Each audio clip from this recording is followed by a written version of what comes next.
আসসালামু আলাইকুম। সকালের রোদ এবং সকালের হাওয়া দুইটাই শরীরের জন্য খুব উপকারী। আজকে সকালে অনেক সুন্দর রোদ উঠেছে, সেই সাথে মিষ্টি হাওয়াও বইছে।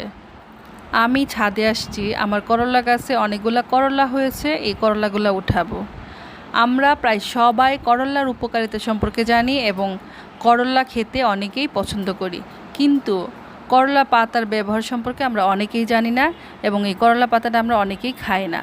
এর ফলে করলা পাতাটা সবসময় অবহেলিত থেকে যায়।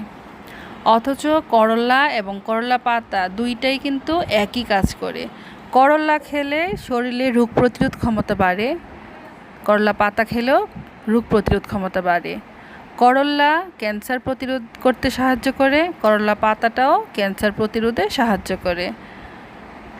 ব্লাড সুগার নিয়ন্ত্রণ করতে সাহায্য করে করলা পাতাও কিন্তু ব্লাড সুগার নিয়ন্ত্রণে সাহায্য করে। তাহলে আমরা শুধু করলা খাবো আর করলা পাতাটাকে ফেলে দিব কেন? আমরা এখন থেকে করলা পাতা খাওয়ার অভ্যাস করব ইনশাল্লাহ। করলা পাতা খেলে আরও যে সুবিধা তা হচ্ছে অ্যালার্জি সমস্যা দূর করে এই করলা পাতা, কৃমির সমস্যায় খুবই উপকারী করলা পাতা। এই করলা পাতার জুস কিংবা ভর্তা করে যদি আপনি খান তাহলে শরীরের রক্ত পরিষ্কার হয়, ভিতর থেকে আপনি অনেক ভালো সুস্থ থাকবেন। তবে গর্ভবতী নারী এবং কিডনি রোগে যারা ভুগছেন তারা এই করলা পাতা খাওয়া থেকে বিরত থাকবেন। আর আমার মতো যারা শুধু তিতা খেতে পছন্দ করেন তারাই করলা পাতা খাওয়ার চেষ্টা করবেন।